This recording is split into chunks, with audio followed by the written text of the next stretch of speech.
somewhere between 36 and 45 million people starved to death in China between 1958 and 1962, and a large part of the reason is that officials kept reporting harvests that did not exist. The grain was imaginary, the starvation was real, and the detail that should make you angry is this: the people who tried to report the true numbers were beaten for it. Some were killed. Telling the truth about the harvest had become a crime, because the lie had become the target. That was not a system breaking down. It was a system working exactly as designed.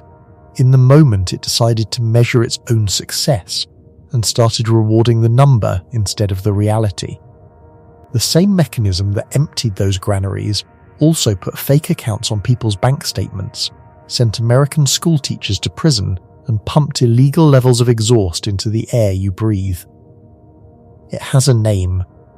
Two men published it in 1975 and 1976 and barely understood what they had found, and almost nobody ever told you.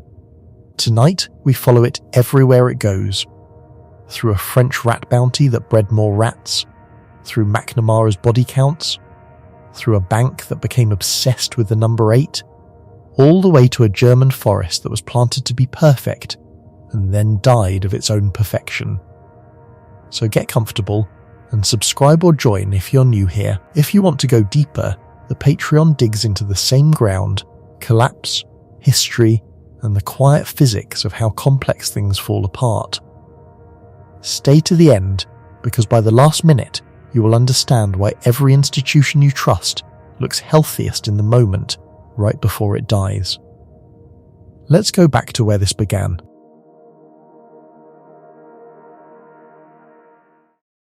The bounty was 1 cent per rat. All they wanted was the tail. In the spring of 1902, in the city of Hanoi, the French colonial government was staring at a problem that lived underneath it. They had just finished building a sewer system. Kilometers of dark, warm, humid tunnel running beneath the wide boulevards of the city they liked to call the Paris of the East. On paper it was a triumph. Modern sanitation for a modern colony, the physical proof that France was dragging Indochina into the 20th century whether it wanted to come or not. And it worked exactly as designed. It moved water and waste efficiently through the earth beneath the European quarter. The engineers had built, without quite realizing it, the single greatest piece of real estate in the history of the Southeast Asian rat. Warm, wet, endless, and connected directly to the kitchens and bedrooms of the people the sewers were supposed to protect.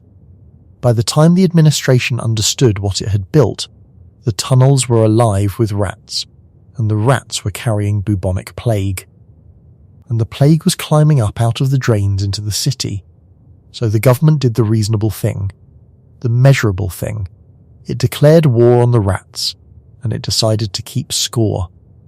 At first they sent professional rat catchers into the sewers, and the numbers that came back were genuinely staggering. Officials recorded 7,985 rats killed in the last week of April alone. Then the daily count climbed past 4,000. On the 30th of May, the catchers killed 15,041 rats in a single day. On the 21st of June, the count hit 20,112. 20,000 rats. In one day. In one city. And here is where a smarter administration might have paused. Because those numbers are not the numbers of a problem being solved. They are the numbers of a problem that is somehow inexhaustible. But the colonial government did not pause. It looked at those enormous daily totals and decided the real solution was to get everyone involved. Why pay a handful of professionals when you could turn the entire population of Hanoi into rat catchers? So they announced the bounty. 1 cent for every rat, and because nobody wanted to handle thousands of plague-ridden rat corpses at the collection points, they made a small, sensible, administratively efficient decision that is the reason we are still telling this story more than a century later. You did not have to bring in the rat, you only had to bring in the tail. Snip off the tail, hand it to a colonial official, collect your coin. The tail was the proof, the tail was the metric. The tail stood in for the dead rat, and the dead rat stood in for a safer city, and for a few weeks the whole apparatus hummed along beautifully. The tails came in by the sackful. The bounty was being claimed at a rate that suggested the rat population of Hanoi was being annihilated. And then the health inspectors started noticing something on the streets of the city. Rats, living rats, scurrying through the gutters of Hanoi in broad daylight, in a city that was supposedly killing 20,000 of them a day. Rats that were perfectly healthy and perfectly alive and completely, conspicuously missing their tails. Think about what that means. Somewhere in the machinery of the bounty, the people of Hanoi had worked out that the government was not paying for dead rats. The government was paying for tails. And a tail is a renewable resource. If you catch a rat and cut off its tail and let it go, it wanders back into the sewer, alive, still breeding, still carrying plague, and it produces a new litter of rats, each one of which comes attached to a fresh bounty-eligible tail. Why would you kill the goose? The living rat was the goose. And it got worse than that, because the inspectors also found that entrepreneurs on the outskirts of the city had started building rat farms. Actual farms. People were breeding rats on purpose, in captivity, for the sole purpose of harvesting their tails and turning them in for the bounty. The colonial government had set out to reduce the number of rats in Hanoi, and instead it had accidentally created a thriving new industry whose entire economic function was to produce more rats. The bounty was quietly cancelled. And 4 years later, in 1906, when the plague came back through Hanoi in force, it killed 263 people. I want you to hold on to this story, because everything that follows is a variation on it. The rats are going to change. Sometimes they will be nails. Sometimes they will be dead enemy soldiers, or bank accounts, or hospital patients, or the test scores of 9-year-old children, or the grain harvest of an entire province, or the gross domestic product of the most powerful nation on earth. The tail is going to change too. But the mechanism never changes. Someone decides to improve the world. They cannot measure the world directly, because the world is enormous and complicated and slippery, so they pick a number that seems to move when the world moves. They start paying attention to the number. Then they start paying rewards for the number. And the moment a reward is attached to the number, something breaks loose. The number and the world it was supposed to describe begin, very slowly at first, to drift apart. And the gap between them, the widening space between the tail and the rat, between the measurement and the thing it was measuring, turns out to be the most reliable early warning sign we have that an institution has started to rot from the inside. There is a name for this. There are actually 2 names for it, given by 2 different men who noticed the same terrible pattern from 2 completely different directions, and neither of them fully understood what they had found. One of them thought he was making a joke. We are going to spend the next couple of hours following this thing everywhere it leads, and I am telling you now, at the start, that it leads somewhere I did not expect when I started reading about it. It ends in a forest in Germany. A forest that was planted by some of the most rigorous, intelligent, well-intentioned people of their age. Planted with mathematical precision to be the most productive forest in the world, and which then, slowly, over the course of a century, died. Remember the forest. We are going to walk into it at the end. But first you need the 2 names. In 1975, a British economist named Charles Goodhart stood up at a conference organised by the Reserve Bank of Australia in Sydney. and delivered a paper with the deeply unglamorous title Problems of Monetary Management, the UK Experience. Goodhart was a serious man doing serious work. He had been an economist at the Bank of England. He would go on to become one of the most respected monetary theorists of his generation, and the paper he was presenting was about the technical mechanics of how a central bank tries to control the money supply. This is about the least sexy topic available to the human mind, and buried in that paper was a single sentence that Goodhart himself would later describe, and I want to be precise about his exact words, as a rather joking side comment. He wrote that any observed statistical regularity will tend to collapse once pressure is placed upon it for control purposes. Read that again slowly, because it is one of the most important sentences of the 20th century, and it is dressed up to look like nothing. What Goodhart was saying in the driest possible technical language was this: British monetary policy at the time worked by watching certain relationships between the money supply and the economy. There were regularities. When this number moved, that number tended to move with it, reliably, year after year. And so the policymakers had a natural idea. If these numbers move together, let us grab hold of the one we can control and use it to steer the one we care about. Let us set a target. And Goodhart was warning them that the instant they did that, the instant they reached out and grabbed a statistical relationship and started squeezing it to make policy, the relationship would die in their hands. The regularity existed only as long as nobody was leaning on it.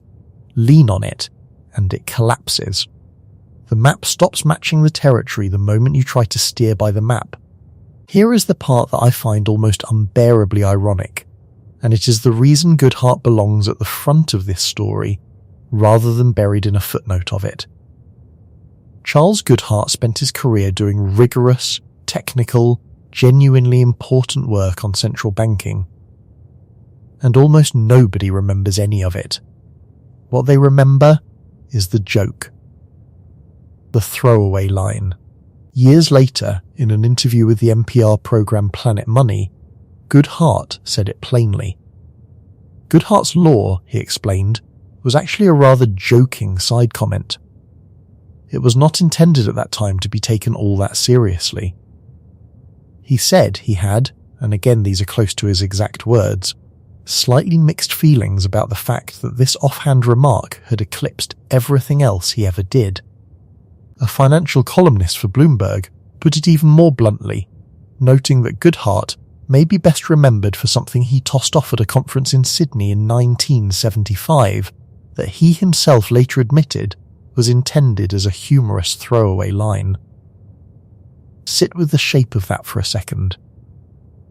A man devotes his professional life to measuring and managing an economy, and the single most enduring thing he ever produced is a law about how measurement destroys the very thing it measures. His own career is a demonstration of his own law. The metric that the world chose to remember him by, that one joke, has almost no relationship to the actual body of work it was supposed to represent. The tale got remembered. The rat got forgotten. Goodhart is the first person in this story to be eaten by his own discovery, and he will not be the last. And notice something else, because it matters for everything that comes after. The famous version of Goodhart's law, the one you have probably heard, the clean quotable one that goes when a measure becomes a target, it ceases to be a good measure, is not actually what Goodhart said. He never wrote that sentence. That crisp formulation was coined more than 20 years later, in 1997, by a Cambridge anthropologist named Marilyn Strathern, in a paper about, of all things, the audit culture that was taking over the British university system. Strathern took Goodhart's dense monetary observation and boiled it down to its essence. And her version travelled around the world while Goodhart's original sat in the conference proceedings. So even the law itself has been Goodharted. The version everyone quotes is a proxy for the version he actually wrote, optimised for memorability, drifting away from the source. I am not going to keep pointing this out, but I want you to see that once you understand this pattern, you start seeing it inside the story of the pattern itself. It is turtles all the way down. Now for the second name, and in some ways the more important one, because while Goodhart was making a joke, this man was watching it kill people. His name was Donald Campbell. He was an American social psychologist, born in 1916, died in 1996, and for most of his career he was one of the great methodologists of the social sciences, the kind of person who thought carefully about how you can and cannot use numbers to study human beings.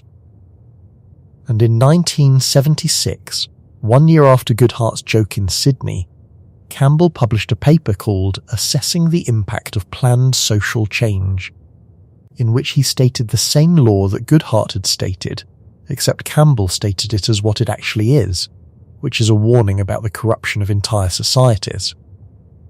His words: the more any quantitative social indicator is used for social decision-making, the more subject it will be to corruption pressures, and the more apt it will be to distort and corrupt the social processes it is intended to monitor.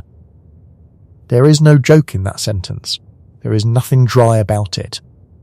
Campbell is telling you, in 1976, that if you take any number that measures something about a society and you start using that number to make important decisions, then two things will happen. Not might happen, will happen.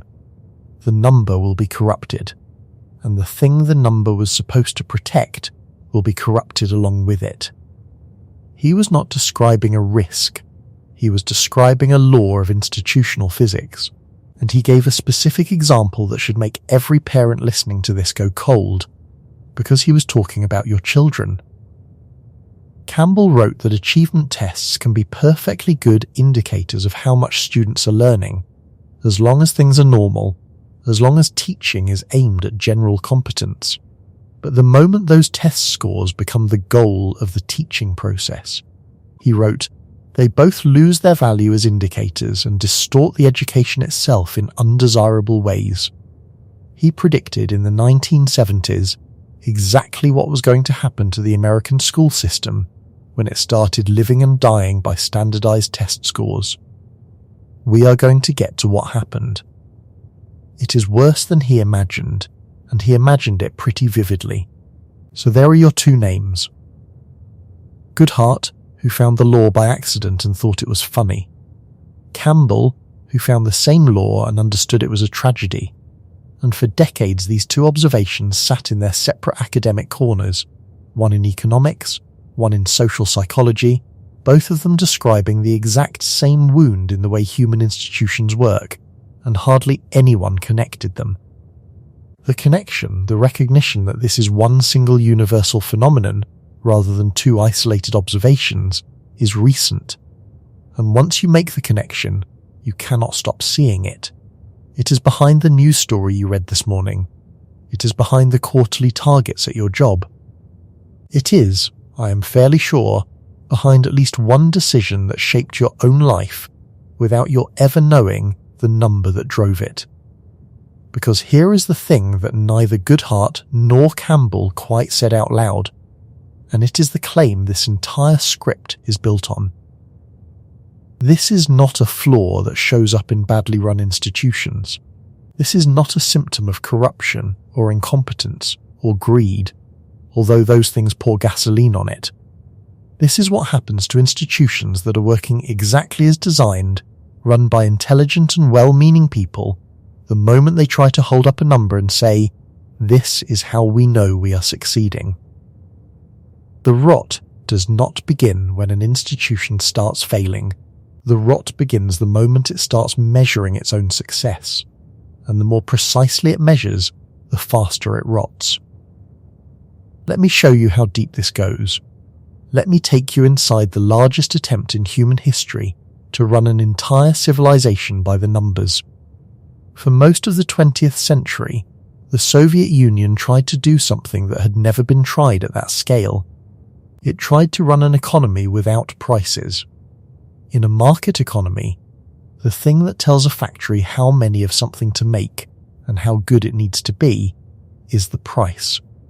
Prices are messy, and they are unfair, and they carry an astonishing amount of information about what people actually want, all compressed into a single number that emerges from millions of decisions nobody controls.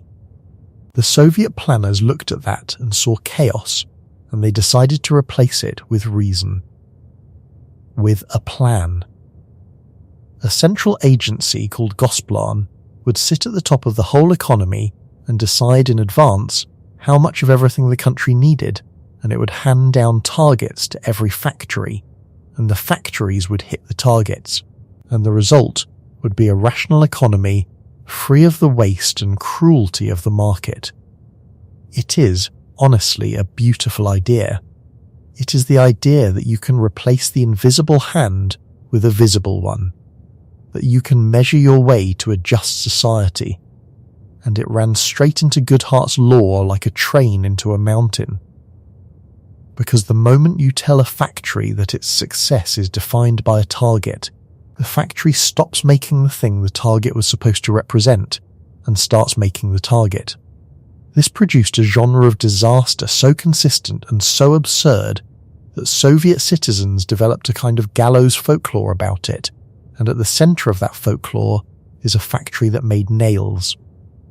The story goes that a nail factory was given its target in terms of quantity, the sheer number of nails produced. So the factory did the rational thing. It made millions upon millions of tiny, useless nails.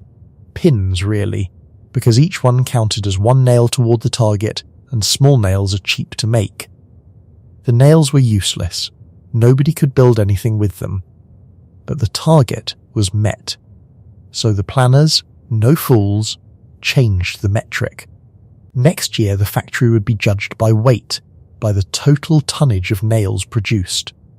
And so the factory, again doing exactly what it was told, produced a small number of enormous, monstrous nails, some of them practically railroad spikes, because a few gigantic nails weigh a great deal, and hitting a tonnage target is easy when each nail weighs as much as a brick.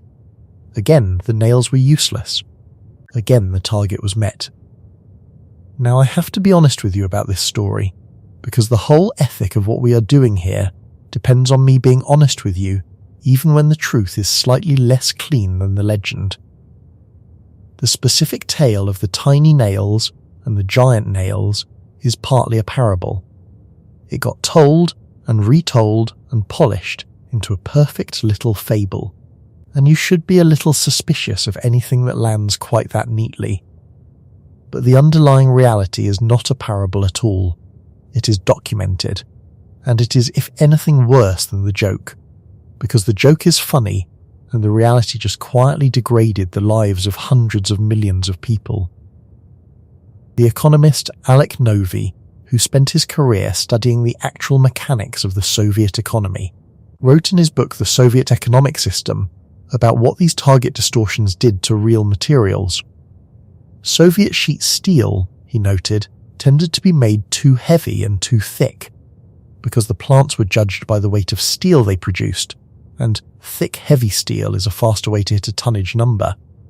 Sheet glass, planned in tons, came out too heavy. Paper, he wrote, came out too thick. Every one of those distortions is a nail factory. Every one is a case where the metric and the reality divorced, and the metric won, and a real human being ended up with steel too heavy to use, and glass too thick to see through, and paper too coarse to write on, all of it produced in perfect compliance with the plan. And here is the part that should genuinely unsettle you, because it is the part that is not funny at all.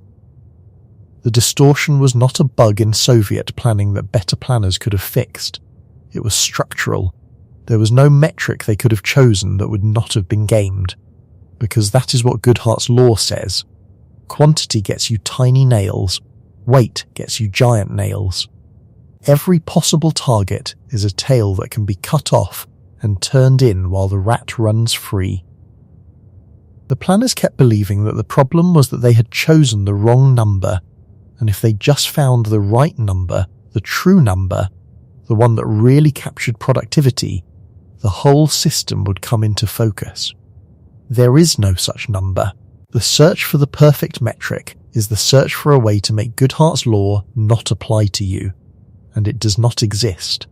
And the Soviet economy spent 70 years and an incalculable amount of human suffering discovering that it does not exist. The managers learned to do something the Russians had a word for, storming, where you produce almost nothing for most of the plan period, and then, in a frantic burst at the end, throw together enough units of whatever to hit the number, quality be damned, because the number is what gets reported, and the number is what determines whether you are a hero of socialist labour or an enemy of the people. The tail is what matters. The rat was never the point. I want to name something here that is going to come back over and over, because it is the beating heart of this whole phenomenon, and most people never say it out loud. The people running these systems were not stupid. This is the thing you have to internalize, or none of the rest of this will land properly. It is comforting to believe that the nail factory happened because Soviet planners were idiots, or because communism attracts fools. Because if that were true then, you and your institutions, being smarter, would be safe. You are not safe.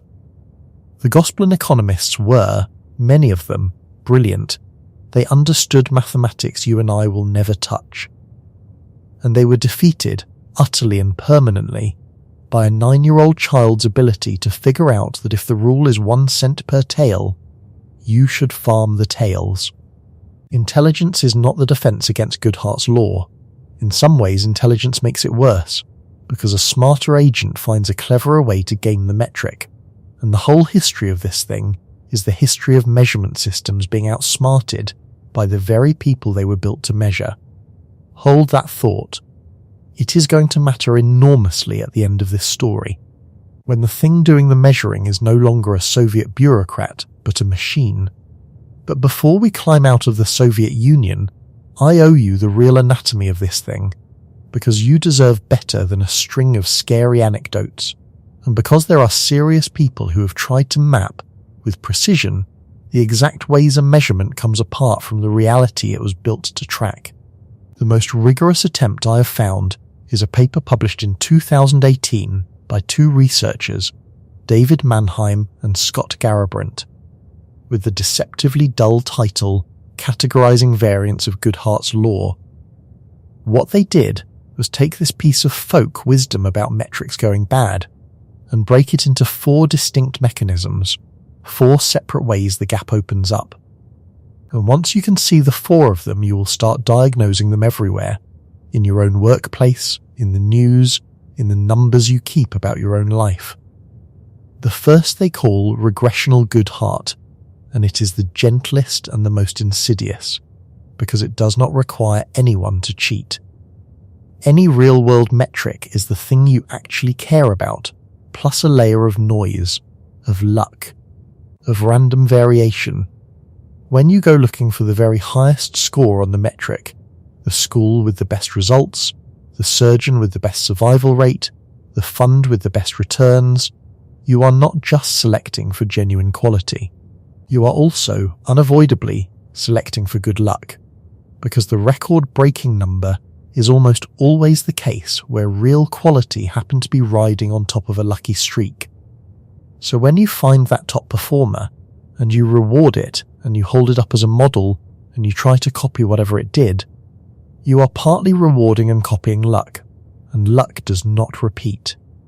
This is why the miracle school regresses back to average the following year, and everyone is baffled, and nobody realizes they were chasing a statistical ghost the whole time.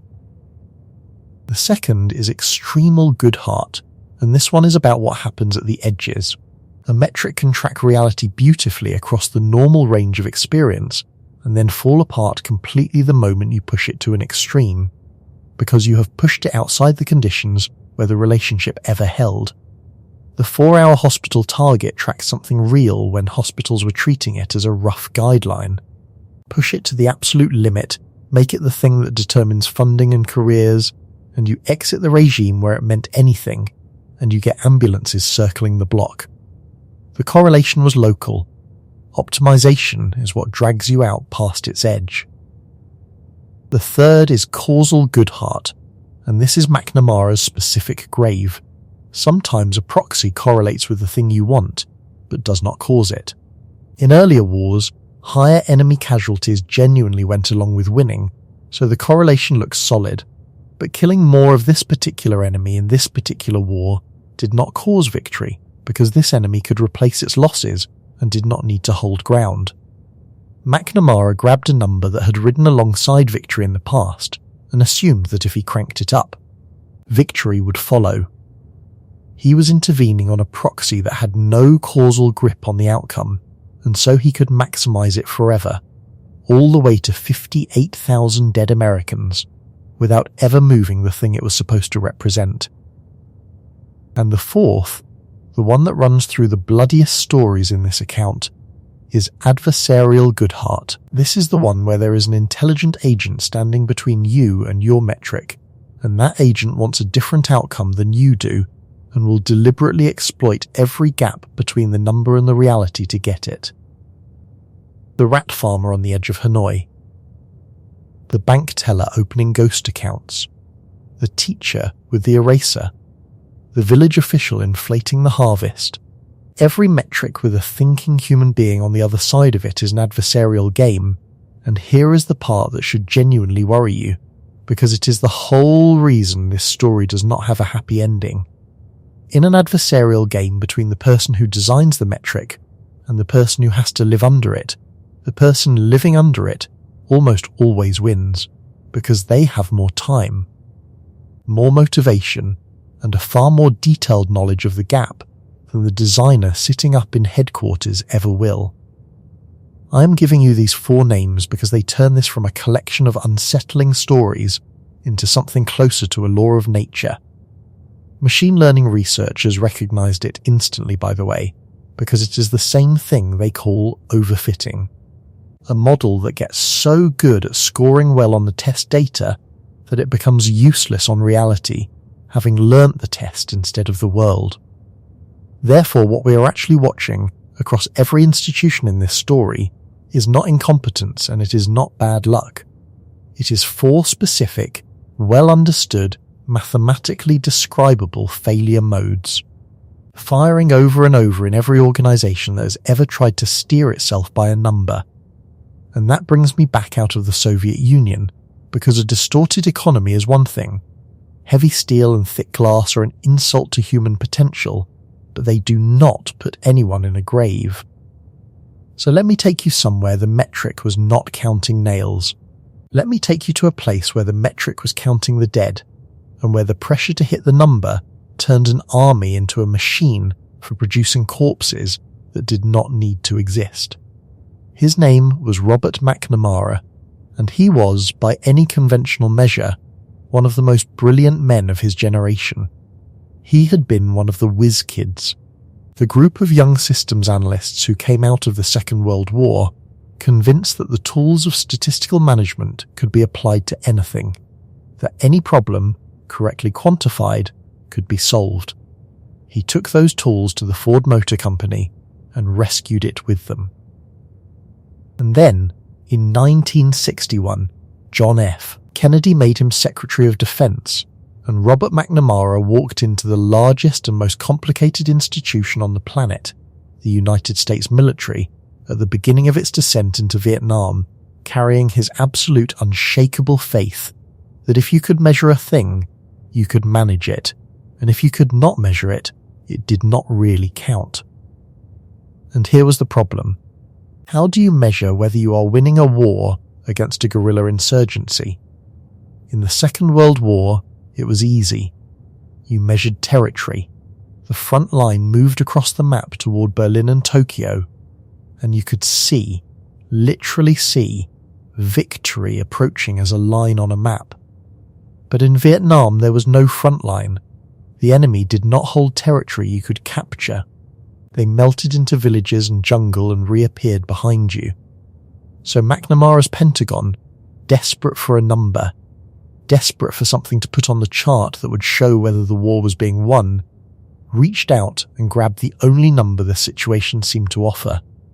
If we cannot measure the ground we are taking, we will measure the enemy we are killing.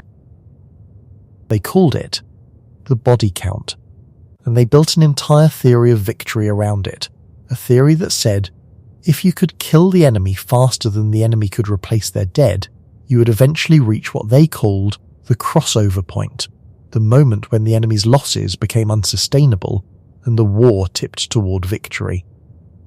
It was mathematical, it was rational, it was exactly the kind of thinking that had saved Ford, and it was about to corrupt the moral core of the United States Army from the top down. Because the instant the body count became the measure of success, it became the measure that determined a soldier's career. A lieutenant who reported high enemy body counts got promoted. A captain whose units produced impressive numbers got noticed. The pressure ran all the way down the chain of command from the Pentagon to the field, and it ran back up the chain carrying numbers that everyone at every level had every incentive to inflate, and so they inflated them. Units counted the same dead body multiple times. They counted civilians as enemy combatants, because a dead body in a village could be recorded as a dead Viet Cong, and nobody at headquarters was going to fly out and check. There was a grim phrase that captured the logic on the ground. If it is dead, and it is Vietnamese, it is Viet Cong. The metric did not just permit the killing of civilians. It created a positive incentive to kill them and then file the paperwork that turned them into enemy soldiers. The tale, once again.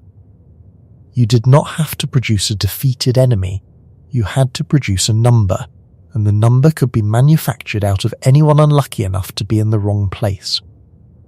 Now here is where it stops being an abstraction, because after the war was over, someone actually went and asked the men who ran it what they thought of their own metric.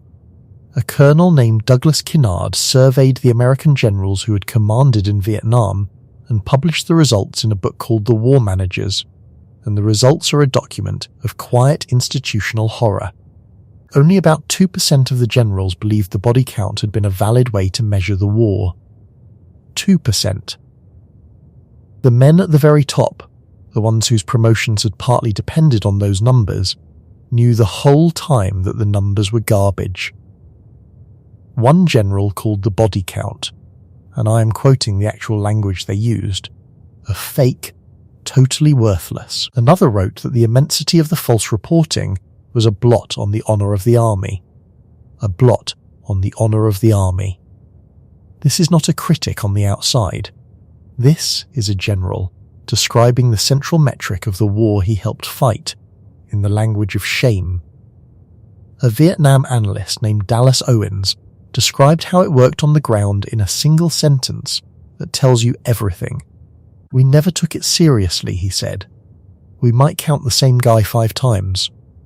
We might count the same guy 5 times. There is your crossover point. There is the mathematical theory of victory that McNamara's Pentagon built the war around, and it was running on a number that the men producing it knew and admitted was inflated by a factor of 5 and populated with the bodies of farmers. And the war was lost anyway, because you cannot win a war by winning a spreadsheet, and the gap between the spreadsheet and the jungle was where 58,000 Americans and somewhere between 1 and 3 million Vietnamese actually died. The thing that haunts me about McNamara is not that he was a villain. It would be easier if he were. The thing that haunts me is that he was a true believer who eventually understood what he had done. Decades later, an old man, he sat down in front of a camera for a documentary called The Fog of War, and you can watch him try to reckon with it.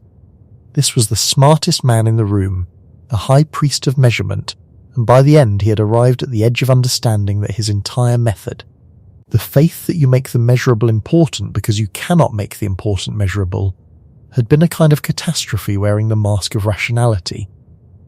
There is a name for his particular error now. They call it the McNamara fallacy. It has 4 stages, and I want you to hear all 4 because you are going to recognize the last one. First, you measure whatever can be easily measured. Fine. Second, you disregard what cannot be measured, or you assign it an arbitrary value. Also tempting. Third, you presume that what cannot be measured easily is not really important. This is starting to feel dangerous. And fourth, you say that what cannot be easily measured really does not exist. And that is the abyss. That is the point where the map has not just replaced the territory. The map has convinced you that the territory was never real to begin with. That is where an institution goes not just to fail, but to lose its mind. And you might be tempted, sitting here, to think that this is a disease of old bureaucracies. Soviet planners in bad suits, Cold War generals with their body counts, something from a grainier, more foolish century that we have surely grown out of, now that we have data science and dashboards and real-time analytics, and all the beautiful precision of the modern age. So let me bring this right up to the present. Let me show you the exact same mechanism operating inside an institution you may have literally banked with, in a scandal that broke while you were alive and paying attention, and which almost nobody framed as what it actually was, which is Goodhart's law wearing a suit and a smile. The institution was Wells Fargo, one of the largest and, for a long time, most admired banks in the United States. And its metric was something that sounds, if anything, virtuous: cross-selling. The idea that a good bank does not just give you a checking account, it builds a relationship with you. And a customer who has a checking account and a savings account and a credit card and a mortgage with the same bank is a happier, stickier, more valuable customer. To capture this, Wells Fargo used a number called the cross-sell ratio, the average number of products per customer. And the bank became obsessed with it. There was an internal slogan, and it is almost too perfect. 8 is great. The goal was 8 financial products per household, because someone had decided that 8 was the number that represented a deep, healthy customer relationship. 8 was the crossover point. 8 was the good forest. And the pressure to hit it ran down through the regional managers and the branch managers and landed finally on the tellers and the personal bankers. Ordinary people standing at counters whose continued employment now depended on a number that had almost nothing to do with whether their customers were being served. So they manufactured the number. If you cannot get real customers to open 8 real products, and you are going to be fired if your branch does not hit its cross-sell target, and everyone above you is applying relentless pressure, and quietly signalling that they do not much care how you do it, then the mechanism takes over. Employees began opening accounts that customers had never asked for and did not know existed. They created fake email addresses to enroll people in online banking. They moved customers' own money between secret accounts to make them look active. They issued credit cards nobody had applied for. When the regulators finally caught up with it in September of 2016, the numbers were staggering. The bank was fined $185 million, at the time the largest penalty the Consumer Financial Protection Bureau had ever issued. Investigators found roughly 1.5 million bank accounts and around 565,000 credit card accounts that appeared to have been opened without authorization. Wells Fargo had already fired around 5,300 employees over it, and here is the moment I want you to catch, because it is the Hanoi rat inspectors walking the streets and seeing living rats with no tails. Everyone's first instinct was to blame those 5,300 employees. Bad apples. A cultural problem in the branches. Get rid of the cheaters, and the number goes back to meaning what it is supposed to mean. But then the bank did something honest, almost by accident. Under pressure in an official filing in August of 2017, Wells Fargo went back and reviewed a wider span of time, more than 165 million accounts opened over nearly 8 years. And the number of potentially fake accounts did not shrink. it grew. The new estimate was around 3.5 million potentially unauthorized accounts. 3.5 million. You do not get to 3.5 million fraudulent accounts through a few bad apples in a few branches. You get to 3.5 million because the incentive structure of the entire institution was quietly instructing tens of thousands of people to commit small acts of fraud. And most of them were not evil, they were just standing in front of a number that would end their livelihood if they let it be honest. The people at the top did not escape either, and it took years, but it is worth naming because the accountability is part of the anatomy. The chief executive, John Stumpf, was forced out, had tens of millions of dollars clawed back, and in early 2020 was banned from the banking industry for life and personally fined $17.5 million. Carrie Tolstedt, the executive who had run the community banking division where all of this happened, forfeited enormous sums and was likewise barred from banking for life. In February of 2020, Wells Fargo agreed to pay $3 billion to the Department of Justice and the Securities and Exchange Commission, and the sales quotas, the actual mechanism, the 8 is great, were eliminated, effective the 1st of January 2017. They killed the metric. Because the only way to stop the number from being gamed was to stop counting. I keep coming back to that internal slogan. 8 is great. Because someone in a meeting in a nice building with good intentions and an ember looked at the healthy relationship a bank ought to have with its customers and decided to represent that relationship with the number 8 and to reward people for producing 8s.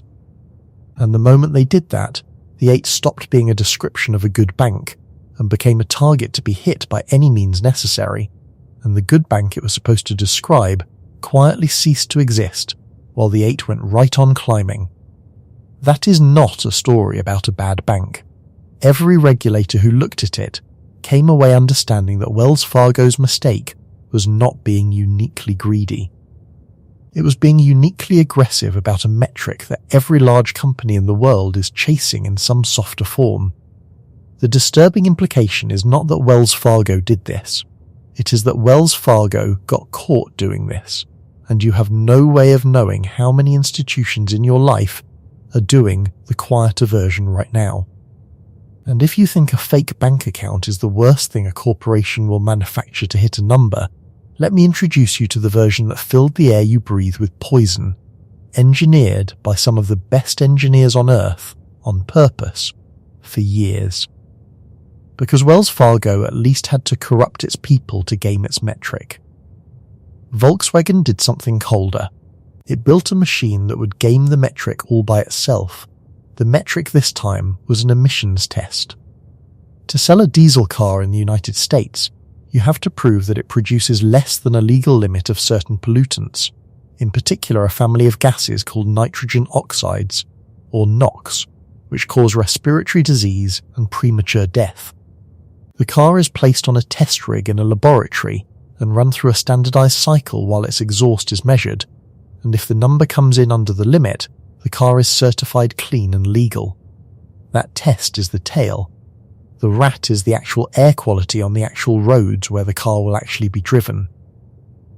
And Volkswagen, facing the genuine engineering difficulty of building a diesel engine that was simultaneously powerful, efficient, cheap and clean, discovered that it could not hit all of those targets at once honestly.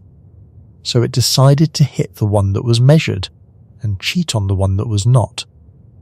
Their engineers wrote software buried in the engine's control computer, whose only job was to recognize when the car was being tested. The software watched the steering wheel, the speed, the duration, the specific signature of a laboratory test cycle, and when it detected that it was being measured, it switched the engine into a special clean mode, dialing up the pollution controls so the car would pass. And then, the moment the car detected it was back on a real road, being driven by a real person, it switched those controls back down for better performance and mileage, and it poured out nitrogen oxides at levels that investigators would later measure at up to 40 times the legal limit. 40 times. The car knew when it was being watched, and it behaved when it was being watched. And it broke the law the instant it thought no one was looking. Someone built the mechanical embodiment of a student who is angelic during the exam and feral the rest of the term. They industrialized the difference between the tail and the rat and shipped it in 11 million vehicles. 11 million. That is roughly the number of affected cars worldwide, around 8 million of them in Europe, close to 500,000 in the United States, model years 2009 through 2015. When the United States Environmental Protection Agency issued its notice of violation in September of 2015, the company that had been the pride of German industry effectively detonated. Its chief executive, Martin Winterkorn, resigned within days, on the 23rd of September. The total cost to Volkswagen has run past $30 billion in fines, settlements, and buybacks, with the United States settlement alone reaching more than $14 billion. But the money is not the part that should stay with you. The part that should stay with you is the air. A study published in the journal Nature in May of 2017, looking at the excess diesel emissions across the 11 largest vehicle markets, and I want to be precise that this covered the whole industry's excess NOx, and not Volkswagen alone, estimated that this extra pollution was associated with around 38,000 premature deaths worldwide in a single year. The gap between the number on the test rig and the reality on the road was measured at the end in human lungs. In the difference between the clean car in the laboratory and the dirty car in your city, there were statistically tens of thousands of people who died sooner than they should have. The tail was certified clean, the rat was killing people in traffic. And here is where it gets worse, because you can at least point to Volkswagen and Wells Fargo and say those were specific companies that got caught and punished. But the single largest example of a metric detaching from reality in modern financial history did not bring down one company. It nearly brought down the entire global economy, and it ran on a metric so respectable that it had 3 letters and a reputation for absolute safety. The metric was the credit rating. AAA. The gold standard, the seal that told the whole financial world that a given investment was as safe gets. In the years leading up to 2008, the great engine of the financial crisis was the packaging of American home mortgages. Many of them made to people who could never repay them into complex securities that were then sold to investors all over the world. And the thing that allowed those securities to be sold, the tail that stood in for the rat of actual safety, was the rating that agencies like Moody's and Standard & Poor's stamped on them. A pension fund is not allowed to buy garbage. It is allowed to buy AAA. So the entire machine depended on those toxic bundles of bad mortgages being rated AAA. And they were, in staggering quantities, because the moment the rating became the target, the rating stopped measuring safety. The banks that created these securities paid the agencies to rate them, and they learned to engineer the products specifically to trick the rating models into producing the magic 3 letters. And the agencies, competing for that fee business, obliged, a former Moody's executive would later testify that the agency simply did not have a good model for how these mortgages would behave together. So, in effect, they made one up. The Financial Crisis Inquiry Commission, the official body that investigated the collapse, described the rating agencies as essential cogs in the wheel of financial destruction and as key enablers of the meltdown. And then, reality arrived, the way it always does, to collect the difference between the number and the truth. By April of 2010, around 73% of the mortgage-backed securities that Moody's had rated AAA in 2006, more than $800 billion of them had been downgraded to junk. junk, from the safest rating in existence to worthless. Because the safety had never been real, it had only ever been a number that the people producing it had every incentive to inflate and no incentive to question. The gap between the AAA on the page and the dogshit mortgages underneath it was where the savings of millions of ordinary people went to die when the crisis hit. When the foreclosures came and the pensions evaporated and the global economy fell into the worst downturn since the Great Depression. The rat was a mountain of loans that could never be repaid. The tail was 3 letters that meant safety. And the whole world traded the tail at full value right up until the morning the rat woke up. But maybe you are thinking that money makes people crazy, that finance is a special case, a domain of unusual greed, where of course people cheat. So let me take the metric out of the world of money entirely and put it somewhere that people go to work every day genuinely trying to help. Let me put it in a hospital. And here is where it gets worse. Because in the previous stories, the gap between the metric and the reality cost people money, or dignity, or in Vietnam, their lives in a war zone far away. In this next story, the gap opened up in the one place you are supposed to be safest, and it swallowed people whole. In the United Kingdom, the National Health Service is not just a hospital system. It is close to a national religion, a source of genuine pride, the physical proof that a wealthy society can promise to care for every one of its members regardless of their ability to pay. And like any enormous institution answerable to the public and to politicians, it needed to show that it was performing. It needed numbers. And one of the central numbers, introduced under the Blair government, was the 4-hour target for accident and emergency departments. The rule was clean, and it was well-intentioned, and you can see exactly why someone thought of it. No patient arriving at an emergency department should wait more than 4 hours to be seen, admitted, or discharged. 4 hours. It is a genuinely humane goal. A long wait in an emergency room is miserable, and it is dangerous, and setting a hard limit on it seems like precisely the kind of thing a caring system should do. The 4-hour target is a good idea in the way that 1 cent per rat is a good idea. It is a good idea right up until it becomes a target, and then it becomes something else. Because once hospitals were judged, funded, ranked and shamed on the basis of whether they hit the 4-hour target, the 4-hour target stopped measuring the quality of emergency care and started devouring it. The gaming took forms that would be darkly comic if they did not involve sick people. Ambulances carrying patients were held outside hospitals, sometimes for hours, kept in the parking area or circling the block, because the 4-hour clock did not start ticking until the patient physically entered the emergency department. Keep the patient in the ambulance, and the patient does not officially exist yet. The tail has not been turned in.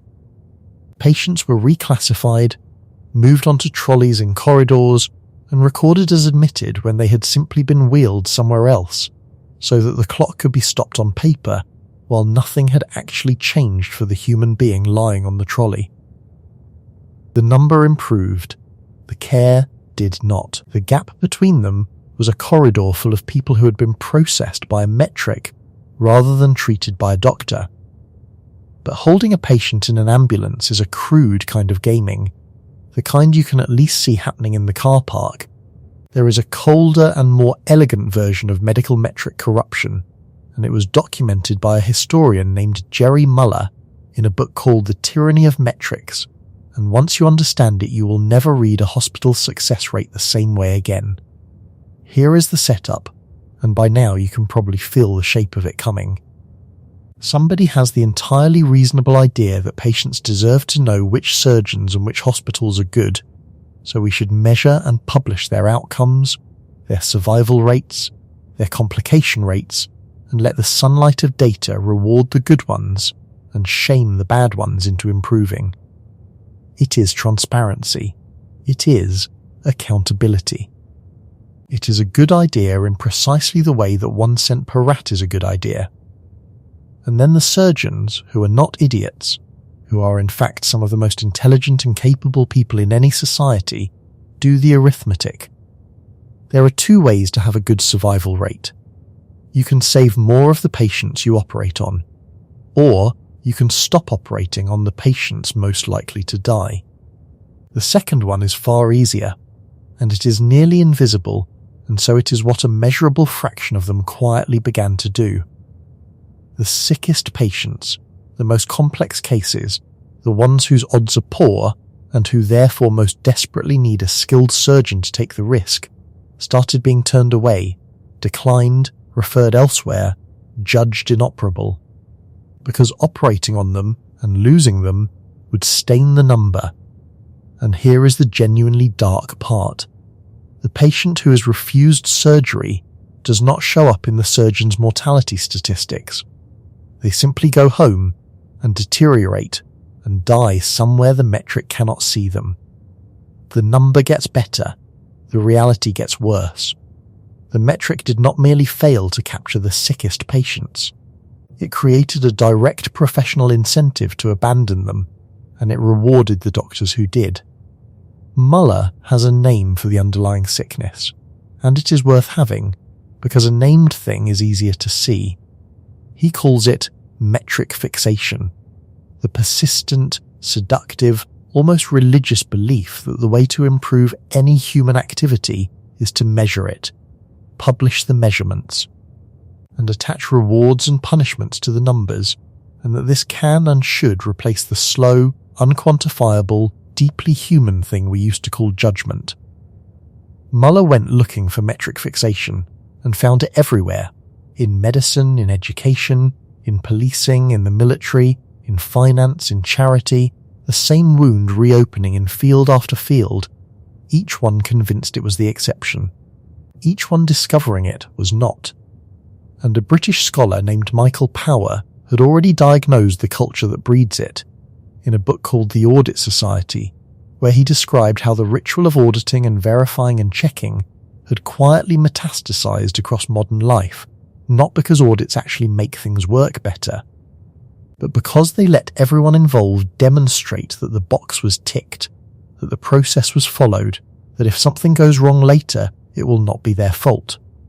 The audit becomes theatre, and the point of the audit stops being to find the truth and starts being, purely and simply, to pass the audit. Therefore, by the 2000s, you had entire institutions.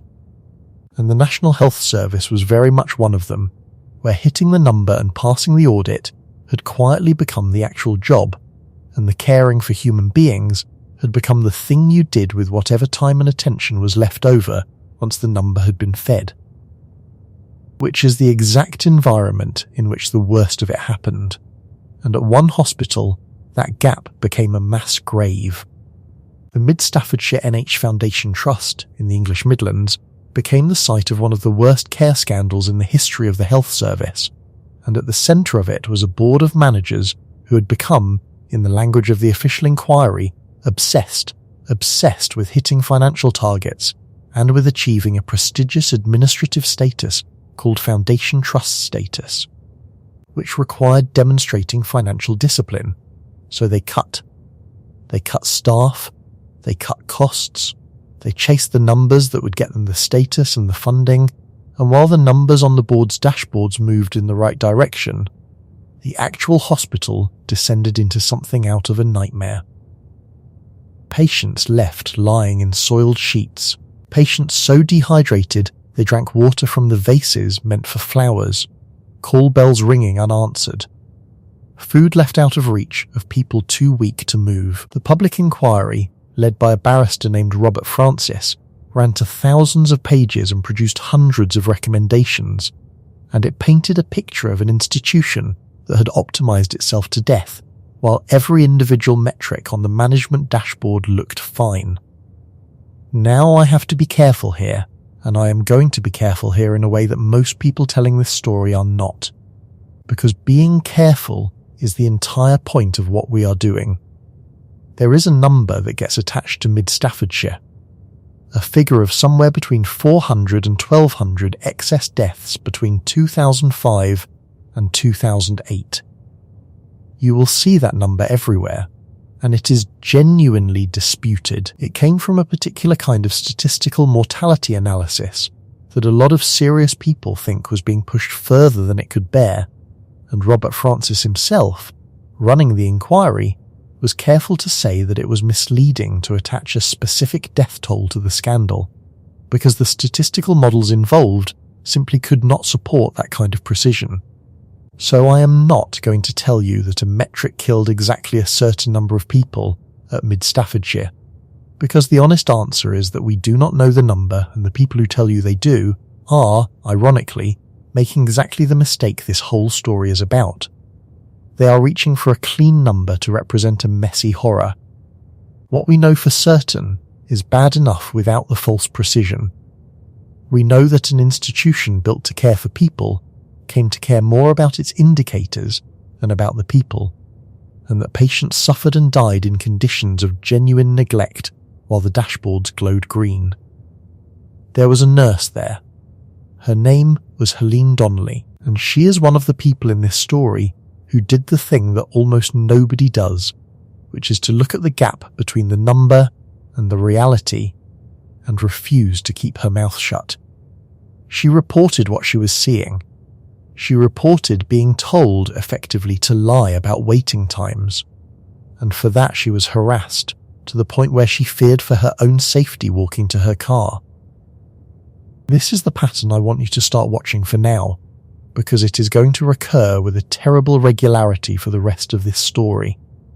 When the metric and the reality come apart, the institution does not thank the person who points at the gap. The institution attacks them. The person who insists on describing the rat is treated as a threat by a system that has decided it only wants to see tails. Remember Helene Donnelly. There is going to be a police officer later in this story who did the same thing she did, and the institution did something to him that is genuinely hard to believe. But before we get to him, I need to take you to a place where the victims of the metric were children. Because if there is one prophecy in this entire story that came true with the most chilling precision, it is Donald Campbell's warning back in 1976 about what would happen to schools when test scores stopped being a measurement and became the goal.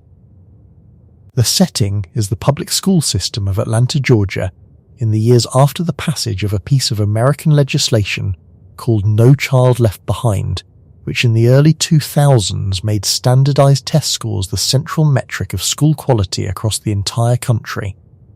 The intention, as always, was good, and you have to keep holding on to that, or you will miss the horror of it.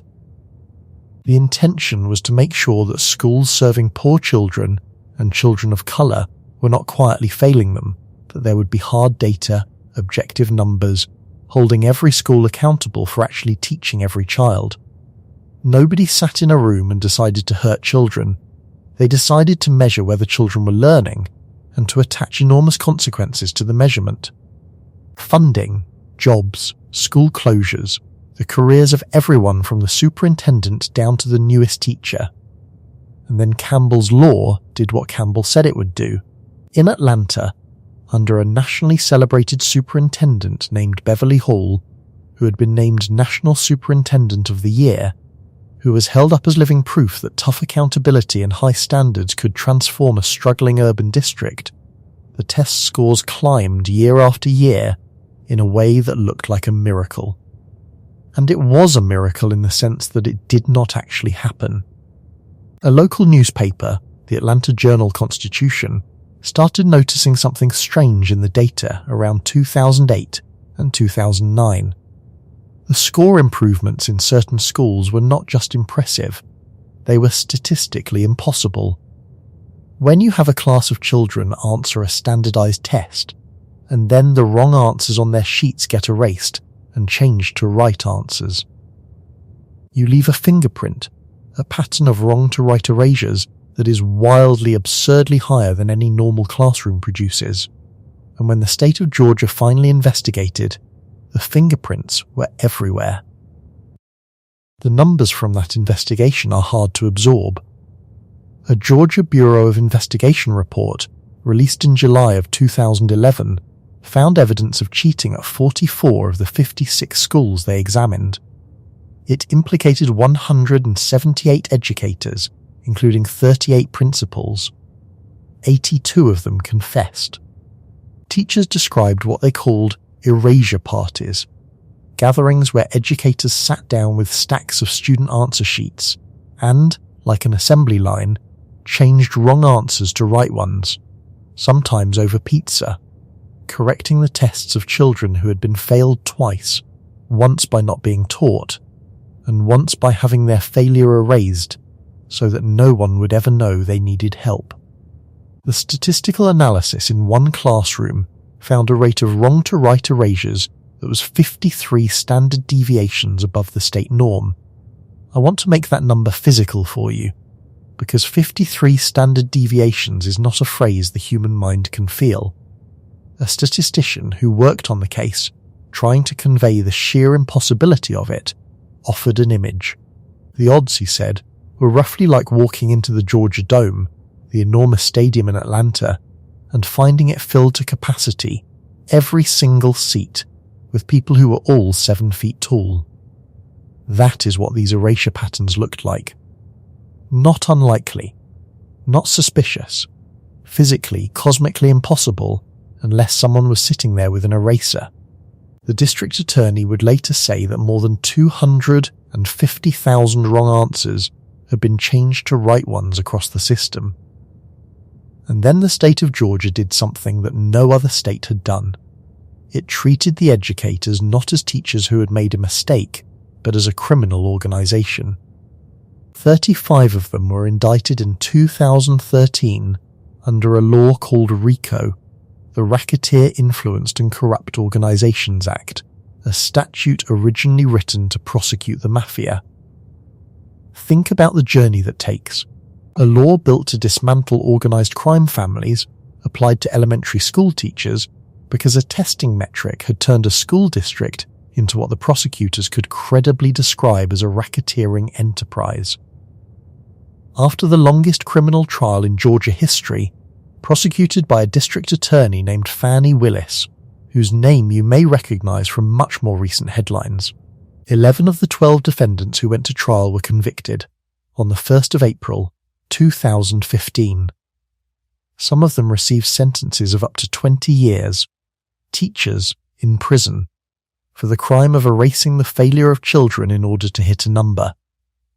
And Beverly Hall, the superintendent, the National Superintendent of the Year, the human face of the entire accountability miracle, was never tried.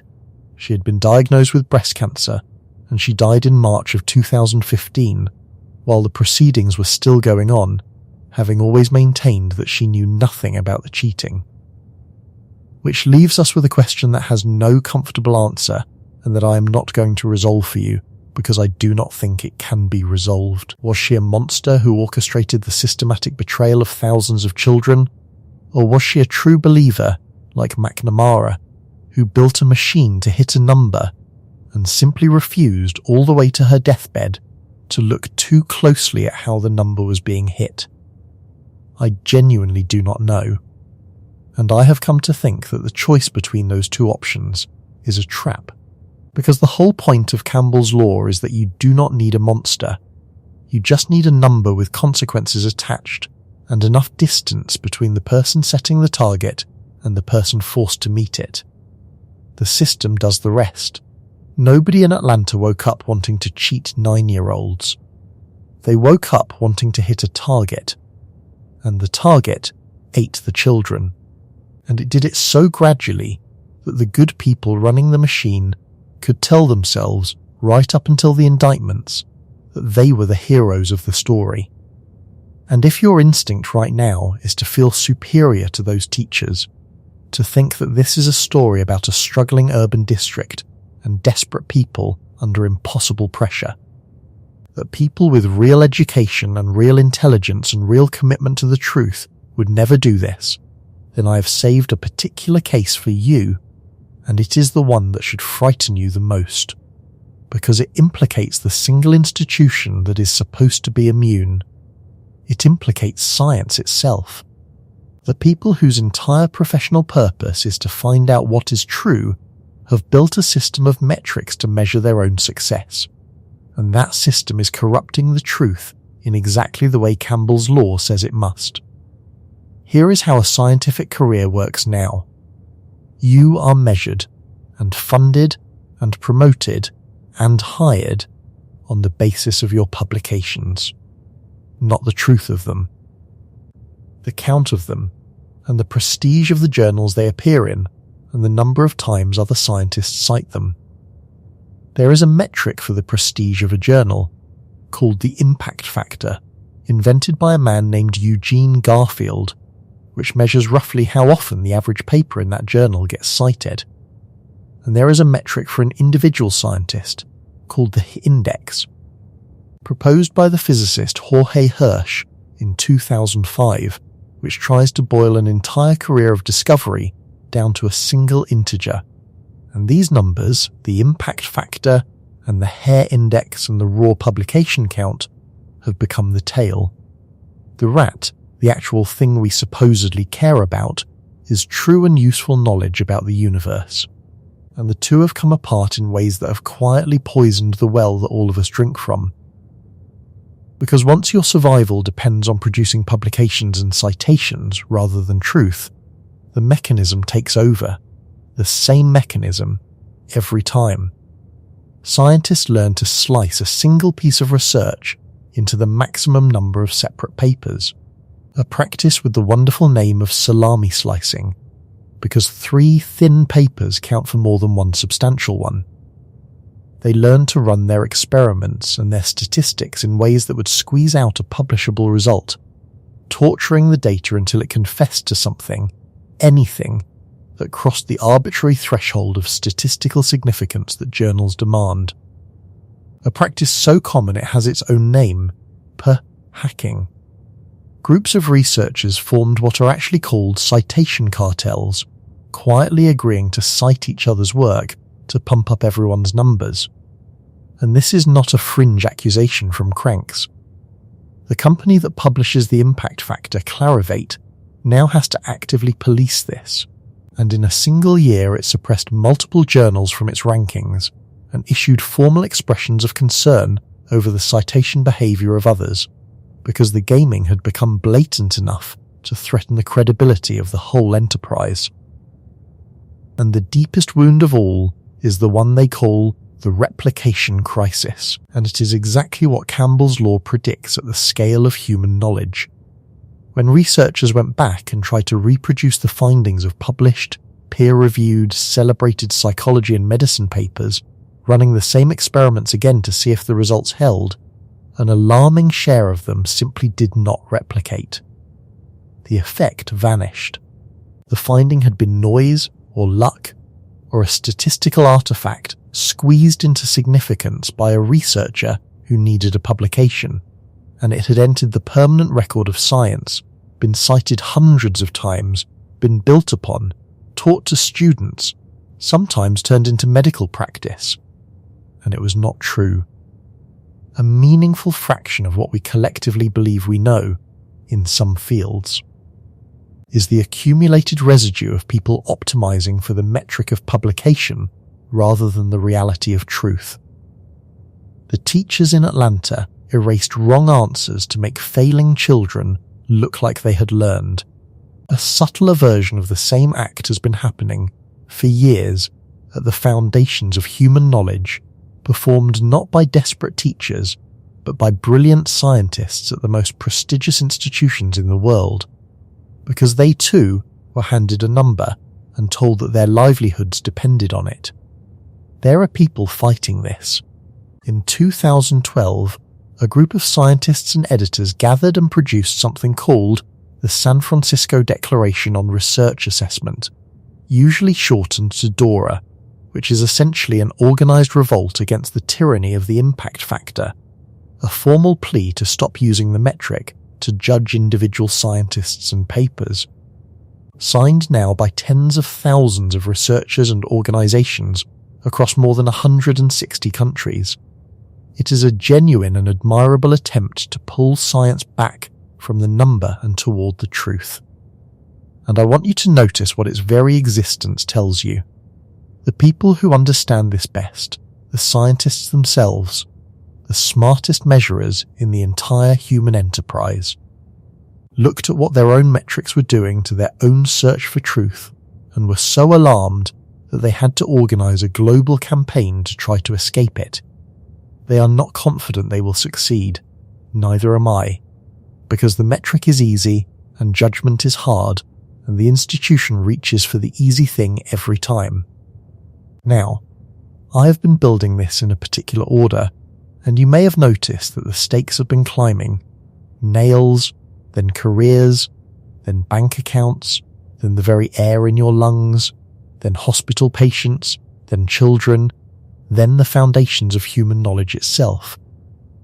And you might reasonably assume we are near the top of the ladder, that it does not get much darker than a testing metric sending teachers to prison, or a citation metric quietly rotting the truth at the root. It gets darker. It gets so much darker that I hesitated over whether to include the next story at all, except that leaving it out would be a lie by omission of exactly the kind this whole channel exists to fight. Because the deadliest instance of a metric detaching from reality did not kill a few hundred people, or a few thousand. It killed tens of millions. And it happened because a country decided to measure its own success at feeding its people, and then began, at every level, from the village up to the capital, to lie about the number. I need to pause here.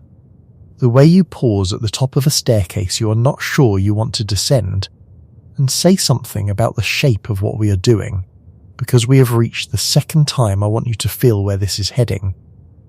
Everything so far has been a story about a gap.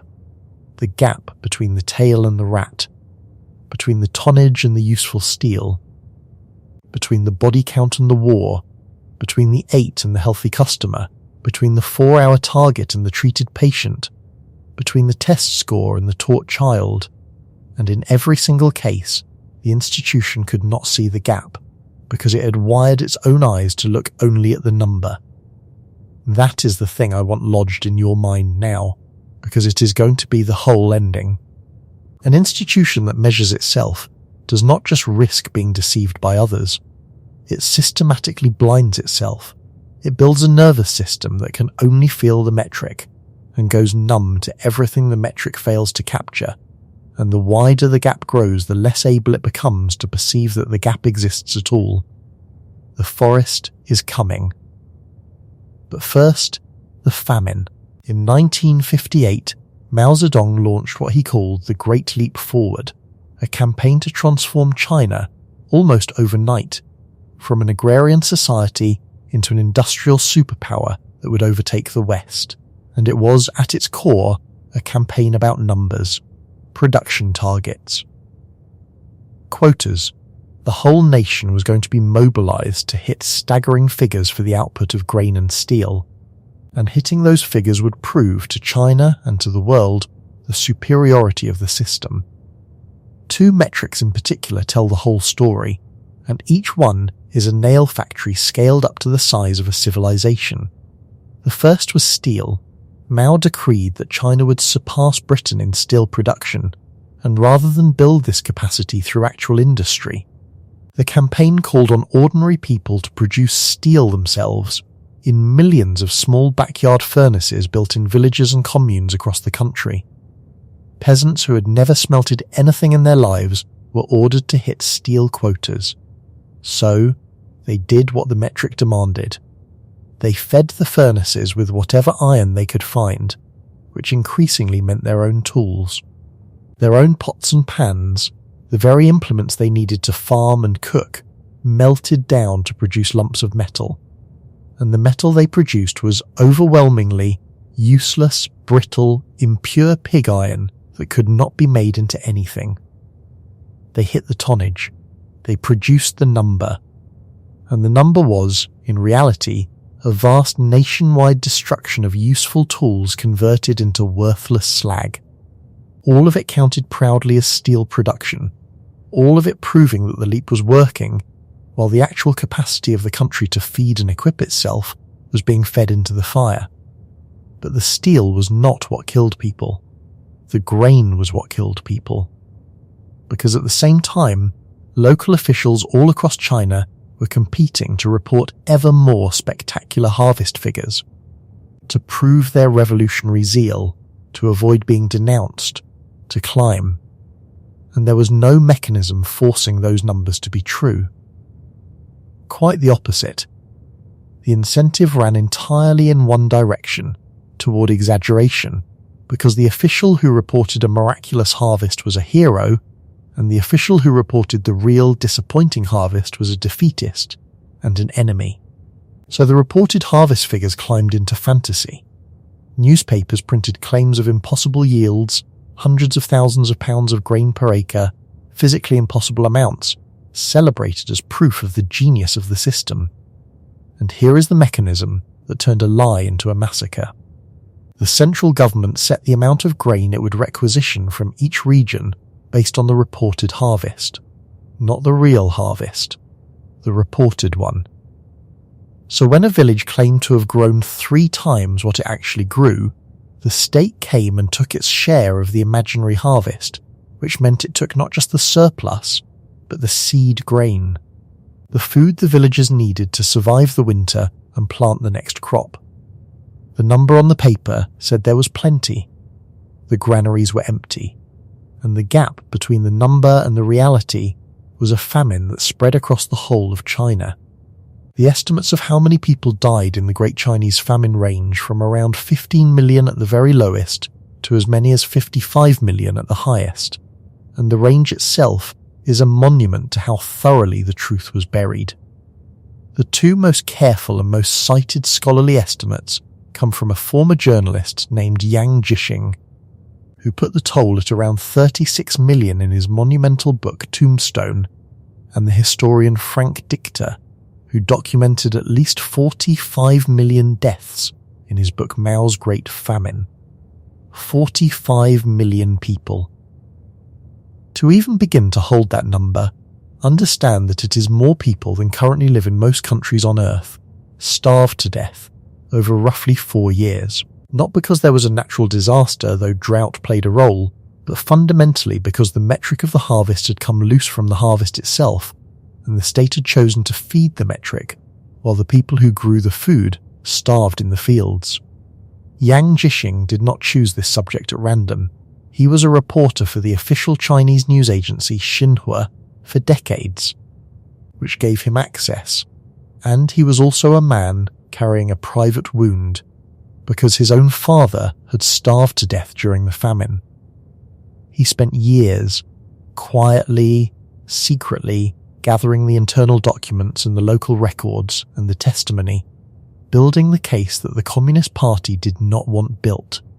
And in the course of that work he documented something that I want to leave you with before we climb back down toward the present, because it is the single most important sentence in this entire section. He found that during the famine, people were beaten, and in some cases killed, for the act of reporting the real harvest numbers. Let that sit exactly where it lands. It was not merely that the true number was ignored. Telling the truth about the harvest, describing the actual rat instead of turning in the fictional tale, was a punishable offence, sometimes punishable by death. The institution had reached the final stage of the disease. It was no longer just blind to the gap between the metric and reality. It was actively, violently defending the metric against reality. It had come to prefer the number to the world, and it was willing to kill the people who insisted the world was real. That is the deepest form of the rot, and I want you to notice that we did not need to invent it or exaggerate to reach it. We just followed the mechanism. The same mechanism that gave a French colony a rat farming industry, all the way up its natural ladder, and at the top of the ladder is a state murdering its own citizens for the crime of accurate measurement. So let me now do the thing this story has been building toward, which is to turn the lens away from these distant institutions and point it at the most powerful number in your own life. Because you may be sitting here thinking that these are all extreme cases, dictatorships and war zones and rogue banks, and that the ordinary, well-functioning modern world you actually live in is not run this way. It is run this way. It is run this way by a single number that governs the fate of nations, that determines elections, that decides whether central banks raise or lower the interest rate on your mortgage, and that the man who invented it begged the world never to use the way it is now used. The number is gross domestic product. GDP, the total monetary value of everything a country produces. It is the closest thing the modern world has to a single measure of national success. The number that gets reported every quarter as if it were the vital sign of the entire society. The number that politicians live and die by. And it was built, in its modern form, by an economist named Simon Kuznets, who developed the system of national accounts for the United States government during the Great Depression, when the country desperately needed some way to understand the scale of the catastrophe that had befallen its economy. Kuznets did brilliant, necessary work. He had been born in 1901 in the Russian Empire, in a town that is now part of Belarus, and he emigrated to the United States as a young man and became one of the greatest empirical economists of the entire century, the person who, more than anyone, taught the modern world how to measure its own economy. In 1971, he was awarded the Nobel Memorial Prize in Economic Sciences, and the honour was, in essence, for exactly that achievement, for his empirically grounded understanding of economic growth. Sit with the shape of that for a moment, because it is one of the cruelest ironies in this whole account. The man was given the highest honour his field can bestow for building the measurement of the economy, and he spent the second half of his life as that measurement's most clear-eyed and most completely ignored critic. And he was ignored not because he lacked standing. This is the part that should genuinely disturb you, because it breaks the comforting story we like to tell about suppressed truth. Kuznets was not an outsider. He was not a junior figure the establishment could dismiss. He was the creator. He was the ultimate authority. He understood, better than any person alive, both what his number could do and, precisely, what it could not, because he had built it with his own hands and he knew exactly where its blind spots were.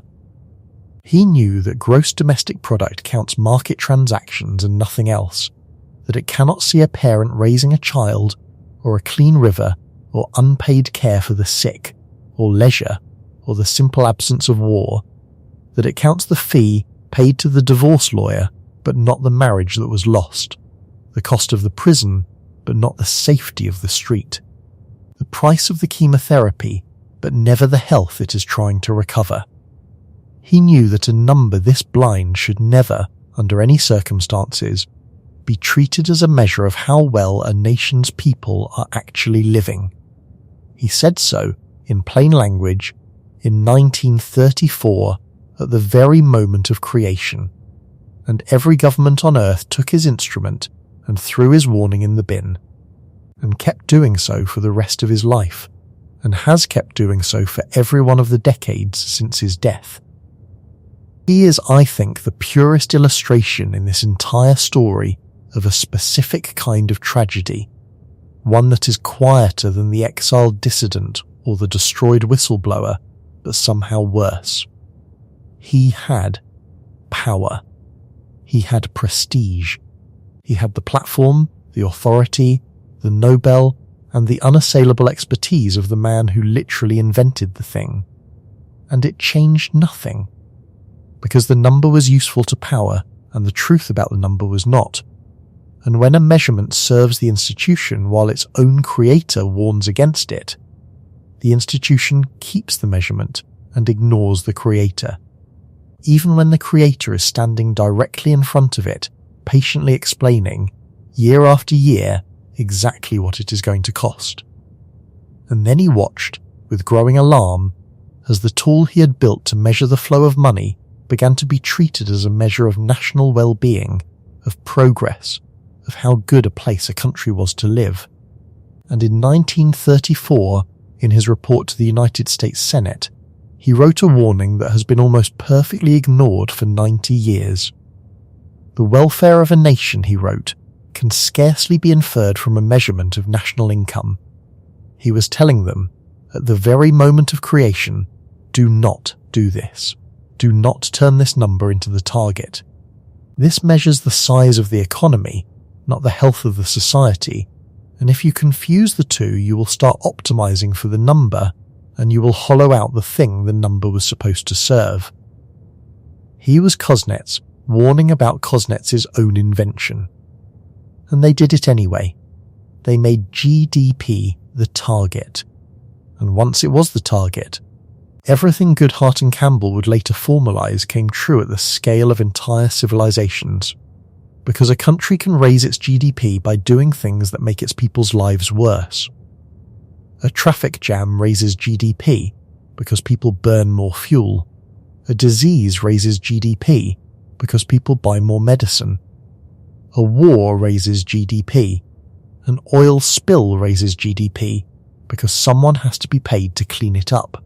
A society that cut down every tree, addicted its population, and locked half of them in privately run prisons could post spectacular GDP growth right up until the moment it collapsed. Because the number counts the frantic activity of a society consuming itself and calls it prosperity. The most precise statement of this ever made in public was not made by an economist. It was made by a politician, Robert F. Kennedy, in a speech at the University of Kansas on the 18th of March, 1968, a few months before he was assassinated. And it is worth quoting at some length, because it is the moment someone with real power stood up and named the gap between the number and the reality with total clarity. Speaking of the gross national product, the slightly older cousin of GDP, Kennedy said that it counts air pollution and cigarette advertising and ambulances to clear our highways of carnage. It counts the destruction of the redwood forests. It counts napalm and nuclear warheads. And then he arrived at the line that I think about constantly. The gross national product, he said, measures everything, in short, except that which makes life worthwhile. Everything except that which makes life worthwhile. That is the gap. That is the same gap that ran through the Hanoi sewers and the Soviet nail factory and the jungles of Vietnam and the corridors of mid-Staffordshire and the classrooms of Atlanta and the empty granaries of China. Except now it runs through the master number of the entire global order, the figure that every government on earth is straining every quarter to increase. We are all of us, living inside an institution that has confused the size of its economy with the quality of its life, that has taken Kuznets' careful measuring instrument and turned it into the target it was explicitly built not to be, and the gap between what GDP measures and what makes life worthwhile is where a great deal of modern misery quietly lives. And I told you there would be a police officer, and now we have descended far enough that I can bring him in, because his story is where all of this stops being about famous scandals and enormous institutions and becomes about a single human being who looked at the gap and refused to look away, and paid for it in the most disturbing way of anyone in this entire account. His name is Adrian Schoolcraft, and he was a police officer with the New York Police Department. And to understand what happened to him, you have to understand a metric called CompStat, which the NIPT pioneered in the 1990s, and which was genuinely hailed around the world as a revolution in policing. CompStat was a data-driven system for tracking crime, statistics gathered and mapped and reviewed in intense meetings where precinct commanders were held accountable for the crime numbers in their area. And crime in New York did fall dramatically over those years, and CompStat got a great deal of the credit, and it was exported to police departments across the planet. But two criminologists, John Eterno, who was himself a retired NIPD captain, and Eli Silverman spent years documenting the other side of it, the side that Goodhart's law predicts must exist. In a book called The Crime Numbers Game, and in surveys of hundreds of retired commanders, they showed that the intense pressure to produce ever-falling crime numbers had produced exactly the corruption you now know to expect. Commanders under pressure to show less crime found ways to show less crime that had nothing to do with less crime actually occurring. Serious felonies were downgraded on paper to minor misdemeanors, which kept them out of the numbers that mattered. Victims were discouraged from filing reports, crimes were simply not recorded, the number fell, the city was not necessarily safer. The tail and the rat, one more time, in the police department of the largest city in the United States. And Adrian Schoolcraft could see it happening inside his own precinct in Brooklyn. He could see the downgrading of crimes and the pressure to hit quotas for stops and arrests that the department officially denied even existed. And he did something that took an almost unimaginable amount of courage. He started carrying a hidden recorder, and he taped the roll call meetings where his superiors gave the orders, gathering months of evidence that the numbers were being manipulated and that illegal quotas were real. He took his evidence up the chain, and here is what the institution did to the man who insisted on describing the rat. On the last day of October in 2009, after Schoolcraft had left work early feeling ill, a group of senior officers, including a deputy chief, came to his apartment, and they took him, against his will, to a hospital where he was involuntarily committed to a psychiatric ward and held there for 6 days. Read that again, because it is one of the darkest things in this whole story, and it happened not in Maoist China, but in New York City, well within living memory. A police officer accumulated evidence that his department was falsifying crime statistics, and the response of the institution was to have him declared insane and locked in a psychiatric hospital. This is the Helene Donnelly pattern, the person punished for pointing at the gap, taken to its logical extreme. When an institution has fully committed to its metric, the person who can see reality clearly is not an asset. He is a malfunction. He is a sensor reporting a value the system has decided is not allowed to be true, and the system does what any system does with a sensor it does not like. It tries to shut the sensor off. Schoolcraft eventually sued and years later won a settlement, and the tapes he made became part of the public record, which is the only reason we can tell you his name. But the message the institution sent was received. This is what happens to people who insist that the number is lying, and I want you to count them with me, because there is a pattern running through this entire story, and it is the most important institutional fact in all of it. Count the people who looked into the gap between the number and the reality and refused to stay quiet, and count what happened to each one. Helene Donnelly, the nurse at Mid Staffordshire, harassed until she was afraid to walk to her own car. Adrian Schoolcraft, the officer with the recordings, dragged out of his apartment and locked in a psychiatric ward for 6 days. The villagers and local officials in Mao's China who dared to report the real harvest, beaten and in some cases killed for the crime of accurate measurement. Yang Jishing, who spent years documenting the famine that killed his own father, and whose book about it, Tombstone, remains banned in the country it describes. The Wells Fargo employees who phoned the bank's own ethics hotline to report the fake accounts, several of whom later said they were fired for making the call. That is 6 across a bank, a hospital, a police department, and a continent-spanning famine, and the same thing happens to every single one. The institution does not reward the person who can see clearly, it punishes them. And once you notice that pattern, you understand something genuinely chilling about how these systems die, because it means the rot actively protects itself. The clear-eyed person is a sensor reporting a value the system has decided is not allowed to be true, and so the system does to that person what it would do to any malfunctioning instrument. It removes them. Which means that over time, slowly, the institution systematically strips out exactly the people who could have saved it, and keeps exactly the people who are fluent in feeding the number and untroubled by the gap.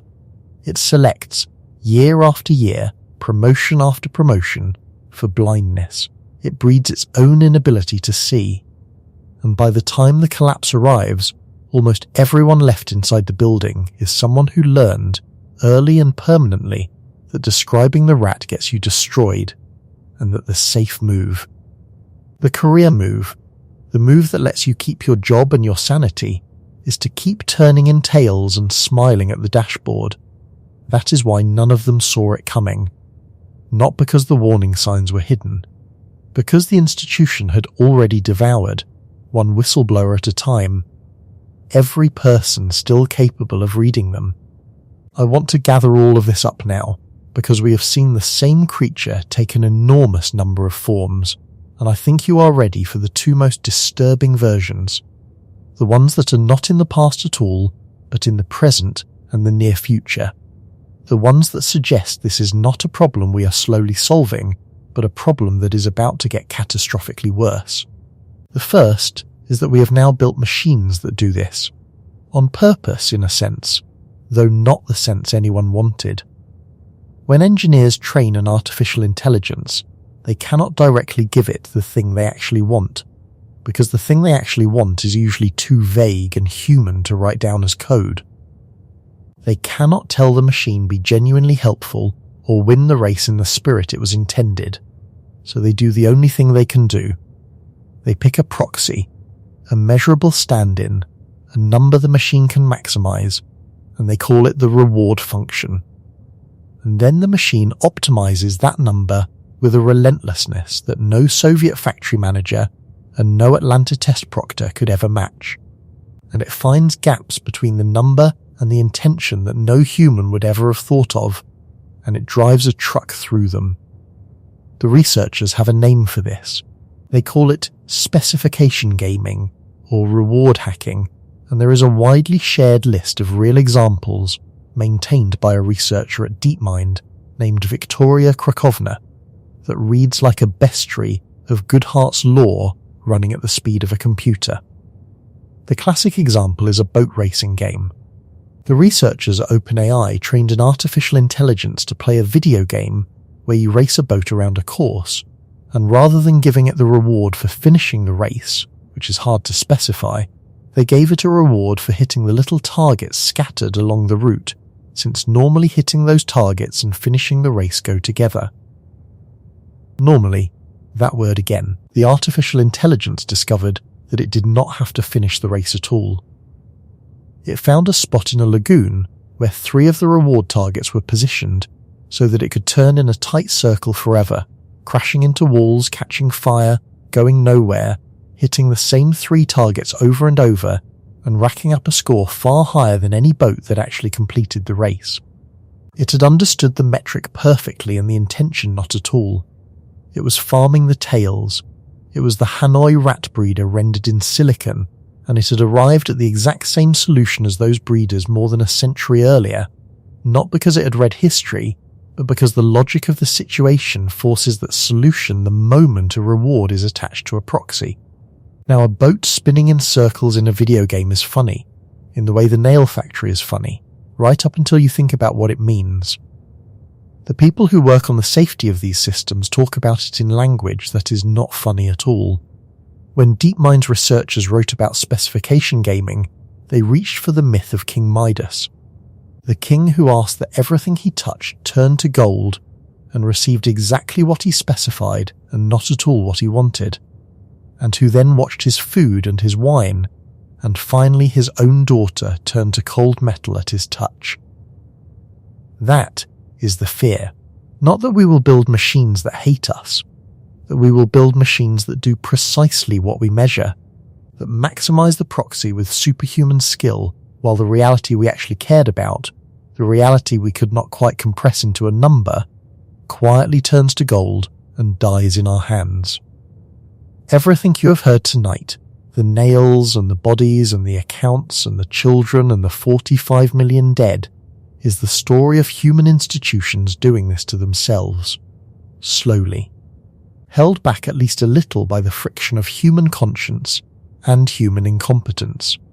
Reward hacking is that same mechanism with the conscience removed and the incompetence replaced by relentless optimization. It is Goodhart's law finally given a mind fast enough to exploit it perfectly. And we are right now handing these systems more and more of the decisions that used to be made by the flawed, slow conscience having humans in this story. And this is not a warning about some future superintelligence. Machines optimizing a proxy at superhuman speed are not coming. They are already here, and they are already running one of the most important systems in your life, which is the system that decides what information reaches your eyes. Every large platform that competes for your attention, the video sites and the social networks and the feeds you scroll in the dark before you sleep, is run by exactly this kind of optimizer, and they have all, without exception, converged on roughly the same metric, because it is the one they can measure. Engagement, watch time, time on site, the number of seconds your eyes stay on the screen, the clicks, the shares, the comments. That number is the tail. And the rat, the thing the number was supposed to stand in for, is something like whether the content is actually good for you, whether it informs you or connects you or leaves you better than it found you. Engagement was chosen as a proxy for value. Then it became the target. And you already know, by now, exactly what happens next. Because the content that maximizes engagement turns out, over and over, to be not the content that is good for you, and the gap between those two things is vast. And it is precisely inside that gap that an enormous share of the modern world's misery has quietly moved in and made itself at home.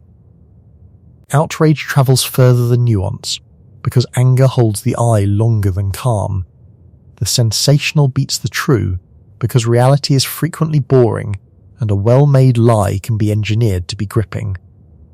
The algorithm, optimizing engagement with the same blind relentlessness as that boat spinning in the lagoon, discovered, without a single human being instructing it to, that a frightened and enraged and slightly addicted person is a magnificently engaged person, and it began, at planetary scale, to produce more of whatever kept us in that state. Nobody in those companies sat down and decided to make a generation anxious and divided and compulsive. They built a machine to maximize a number, and the shortest path to that number ran directly through our worst impulses, and the machine found that path with a skill no human strategist could match, and it has been walking it, every second of every day, ever since. And the same optimization got pointed at children. The engagement metric does not know and does not care that the content which most efficiently holds the attention of a 14-year-old girl may be the content that most efficiently teaches her to despise her own body. It cannot see that. It was never built to see that. It can only see that the number went up, and so it serves her more of what made the number go up.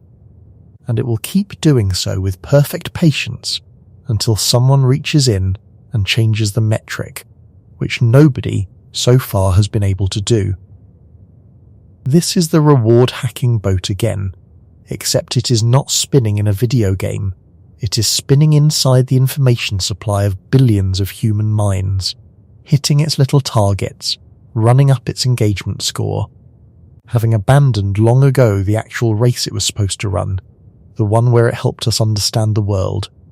And it closes the circle all the way back to Donald Campbell in 1976, because he told us that a quantitative indicator, once it is used to make decisions, will distort and corrupt the very process it was meant to monitor. The engagement number was meant to monitor whether we were being well served by what we consumed. Instead, it has reshaped what gets made, what gets said, what gets believed, and to a degree that should frighten you, who we are all slowly becoming, and it has done all of it in the direction of the number rather than the direction of our good. That is not a glitch. That is Campbell's law running at the scale of the entire human conversation, in real time, tonight, on the exact device you may be holding right now. And here is the second present-day horror, the one closest to you, and I have saved it for last because I think it is the one you will not be able to put down after this ends. It is not about a distant institution at all. It is about you, because you have been metricized too. In the last 20 years, quietly, without anyone deciding it as policy, the logic of Goodhart's law has escaped from the institutions and entered your own life, your own skull. You have a number of followers, and if you make things, you have watched, be honest, the moment when the number of followers started to change what you make.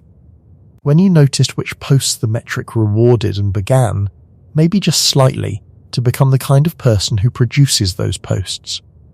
You have step counts and sleep scores and productivity streaks, and somewhere in there is the moment people describe of taking extra steps at 11 at night to close the ring, of caring about the number on the sleep app so much that the anxiety about it wrecks the sleep it was measuring, which is Goodhart's law running inside a single human body. The measurement corrupting the very thing it measures. Your professional life is a cascade of key performance indicators, and you have almost certainly felt the pull at some job, some quarter, to hit the number in a way that you knew, quietly, was not the same as doing the work well. You know the gap. You have stood in it. You have felt the small, corrosive pressure to serve the tail instead of the rat, in your own career, your own body, your own sense of whether your life is going well, because you now measure that too, against numbers, the way an institution does. And that is the reframe I have been walking you toward this entire time, the thing I want you to carry out of here. Everything in this story has been about institutions, but the mechanism was never really about institutions. It was about what happens to any system of any size, from an empire to a single anxious person lying awake looking at a sleep score, the moment it starts to mistake the measurement of the thing for the thing. You are now, in a way your grandparents never were, an institution measuring its own success, and that means you are subject to the same law, the same rot. The gap can open up inside a single life exactly the way it opened up inside the Soviet economy, the quiet divorce between the numbers you are optimizing and the actual, unmeasurable, uncapturable quality of your one existence, and the terrible feature of this rot. The thing that makes it so dangerous is the thing we established all the way back at the beginning. It blinds you to itself. The more completely you optimize for the metric, the less able you become to even perceive the reality the metric was supposed to stand for. You go numb to everything the number does not count. And by the time the gap is wide enough to feel, you may have spent years, or decades, farming tails and calling it a life. So let me take you, finally, into the forest. I promised you a forest at the very beginning, and it has been waiting at the end of this whole story, because it is the most perfect and the most haunting illustration of everything we have said, and it was documented by a political scientist named James C. Scott in a book called Seeing Like a State, which is, I think, one of the most important books written in the last 50 years about why well-intentioned power so reliably destroys the thing it is trying to improve. In 18th century Prussia and Saxony, the state looked at its forests and saw money. Timber was a major source of crown revenue, and the state wanted to manage its forests scientifically to maximize and stabilize that revenue, which is an entirely reasonable thing for a state to want. The founding doctrine of the new scientific forestry was stated with beautiful, chilling clarity by a forester named Pfeil, who wrote that one should manage the forest so as to guarantee the highest sustained financial revenue. There is your metric. There is the 80s great of the 18th century, and the foresters, who were rigorous, intelligent, mathematically sophisticated men, the McNamaras of the woods, set about optimizing for it.